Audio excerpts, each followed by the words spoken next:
ನಾವು ಇವತ್ತ ಈ ಜೀವಸತ್ವ ಇದರ ಬಗ್ಗೆ ಸ್ವಲ್ಪ ಮಾಹಿತಿಯನ್ನು ತಿಳ್ಕೊಳ್ಳೋಣ. ಮೇಧಸ್ಸಿನಲ್ಲಿ ವಿಲೀನವಾಗುವ ಜೀವಸತ್ವಗಳ ಪೈಕಿ ಇದು ಮುಖ್ಯ.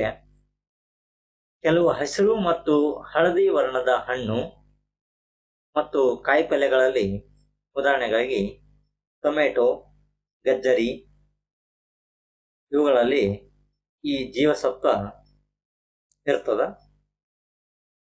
ನಾವು ತಿನ್ನುವ ಆಹಾರದಲ್ಲಿ ಈ ಜೀವಸತ್ವದ ಪ್ರಮಾಣ ಕಡಿಮೆ ಆದರೆ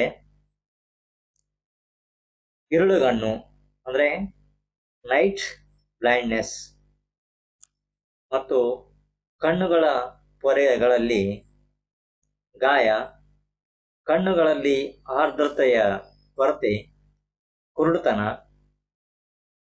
ಮುಂತಾದ ವಿಕಾರಗಳು ಉಂಟಾಗ್ತವ. ಇದಲ್ಲದೆ ಚರ್ಮ ಕೂಡ ಒಣಗಿ ಹೊರಟಾಗ್ತದ. ಹಲ್ಲುಗಳು ಸರಿಯಾಗಿ ಬೆಳೆಯದೆ ಬಹಳ ಬೇಗ ಕೆಡ್ತವ. ಈ ಜೀವಸತ್ವದ ಕೊರತೆಯಿಂದ ಮೂತ್ರಪಿಂಡ ಮತ್ತು ಮೂತ್ರಕೋಶದಲ್ಲಿ ಹರಳುಗಳು ಉಂಟಾಗ್ತವ. ನಮ್ಮ ದೇಹದ ಸರಿಯಾದ ಬೆಳವಣಿಗೆ ಆಗಬೇಕಾದ್ರೆ ಪ್ರತಿದಿನ ನಾವು 3000 IU ಜಾಗತಿಕ ಅಂಶಗಳು ಪ್ರಮಾಣದಲ್ಲಿ ಎ ಜೀವಸತ್ವ ಅವಶ್ಯ ಆಗಿದೆ. ಗಜ್ಜರಿಯಿಂದ ಪ್ರತ್ಯೇಕಿಸಿದ ಇಲ್ಲವೇ ಆಕಳ ಬೆಣ್ಣೆಯಲ್ಲಿ ಕಾಣುವ ಹಳದಿಯಾದ ಅಂಶವಿರುವ ಕ್ಯಾರೋಟಿನ್ ರೂಪದಲ್ಲಾದರೆ 7500 IU ಬೇಕಾಗ್ತದ.